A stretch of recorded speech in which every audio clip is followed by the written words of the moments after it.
현재 스마트폰 시장은 사과폰과 우주폰으로 양분되어 있죠. 이제는 역사 속으로 사라진 줄 알았지만 알고 보니 근근히 명맥을 이어가고 있었고, 더 나아가 LG가 빠진 자리를 치고 들어오려고 기를 쓰는 추억 돋는 휴대전화 브랜드, 어떤 것들이 있을까요? 모토로라는 1996년 세계 최초로 휴대폰을 작은 호주머니 크기로 만든 스타텍을 선보이면서 휴대폰 시장의 강자로 부상했죠. 당시 모토로라의 글로벌 시장 점유율은 50%에 육박했습니다. 2003년 레이저폰 시리즈도 대박을 터뜨렸죠. 당시 백컴폰으로 불린 레이저폰은 국내에서도 큰 인기를 얻었고 전 세계에서 무려 1억 4천만 대가 팔렸습니다. 하지만 모토로라는 2007년 아이폰이 등장한 이후에 시장을 완전히 빼앗겼고 2012년 구글에 매각됐죠. 한국에서도 결국 철수했고요. 모토로라는 2014년에 다시 중국 레노버에 매각이 됐고 현재는 레노버 모토로라로 불립니다. 모토로라의 세계는 완전히 끝난 듯 했지만 2020년 2월 레노버 모토로라 레이저 폴더블 폰이 미국 시장에 정식 출시됩니다.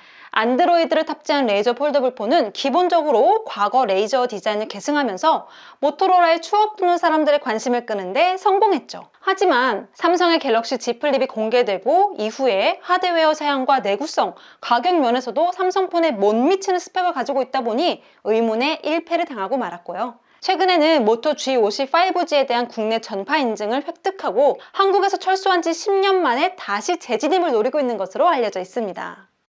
1998년부터 2011년까지 세계 휴대폰 시장에서 14년 연속 1위를 차지한 브랜드 바로 노키아인데요.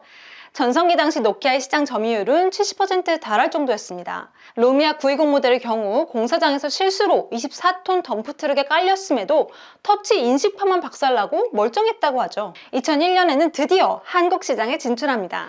한국 시장용으로 특별히 설계된 모델 두 종류는 16화 벨소리와 무게 75g의 초슬림 폴더형 제품으로 반짝 인기를 끌었지만 이후 모델들을 줄줄이 말아먹고 2년 만인 2003년 결국 한국 시장에서 철수했죠. 최근에는 피처폰 201 버전을 새롭게 출시하는 등 여전히 추억팔이에 집착하는 모양새입니다. 대만에 본사를 둔 HTC도 한때 기적의 가성비와 편리한 인터페이스로 한국 시장을 사로잡았었는데요. 2010년 HTC는 터치스크린과 물리 버튼을 동시에 탑재한 HTC 디자이어와 디자이어 HD로 인기를 끌었죠. 기존의 스마트폰에 비해서 액정이 크고 초스피드 부팅 속도로도 유명했고요. 이미 삼성과 LG, 소니와 애플이 한국 시장을 선점한 후였기 때문에 HTC는 좋게 말하면 신비로운 폰으로 인식됐다고 하네요. 그로부터 약 10년이 지난 최근 HTC가 국내 인력을 채용한다는 사실이 알려집니다. HTC가 올해 초 40만원대 5G 폰인 디자이어 21 프로를 출시한 만큼 국내에서도 중저가 5G 폰을 출시할 가능성이 높다는 전망이 나오고 있습니다. 누를 때 손맛이 찰떡 같았던 물리적 쿼트 키패드의 대명사 블랙베리죠. 오바마 폰으로도 유명했던 블랙베리는 미국 휴대전화 시장 점유율의 절반을 차지할 정도로 인기가 높았습니다. 오바마 전 대통령이 보안을 위해서 전용 폰으로 블랙베리를 쓰겠다고 빡빡 우긴 사연은 유명하죠. 한국에서도 인기를 끌었는데요. 블랙베리 신제품 런칭 행사에는 네로라는 연예인들이 모이기도 했고요. 또 공격적인 PPL과 협찬으로도 유명했습니다. 영화 도둑들에서는 등장인물이 모두 블랙베리를 썼죠. 이 밖에도 더 테러 라이브, 신세계, 러브픽션 같은 영화에도 줄기차게 등장합니다. 2012년까지만 해도 전세계 사용자가 8천만 명에 달할 정도로 사랑을 받았던 블랙베리는 역시 아이폰과 안드로이드 폰이 시장을 장악하면서 경영난에 빠졌고 국내 시장 점유율은 0.1%까지 떨어지면서 2013년 초 결국 한국 시장에서 철수합니다.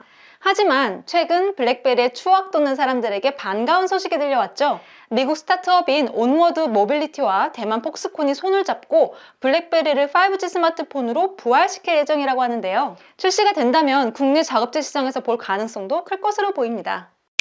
혁신의 상징 LG폰은 대한민국 휴대전화 역사에서 큰 획을 그었죠.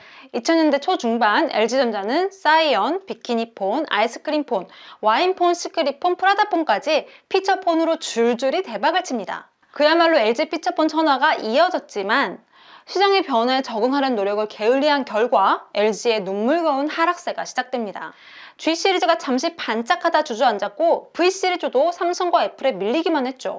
실패를 거듭하던 LG는 2019년 야심차게 자사 첫 5G 스마트폰이자 탈부착식인 V50 신큐를 공개합니다. 당시 삼성과 화웨이가 보란듯이 스마트폰을 뒤로 접거나 앞으로 접을 수 있는 폴더블 스마트폰을 내놓고 있었는데 LG는 접기 대신 뗐다 붙일 수 있는 듀얼 스크린을 선택한 거죠. 혁신을 원했던 LG 팬들은 접는 폰을 만들랬더니 폰 2개를 붙여놓으면 어떡하냐, 삼성은 폰을 반으로 접고 LG는 폰 사업을 접는다 등의 실망감을 감추지 못했습니다.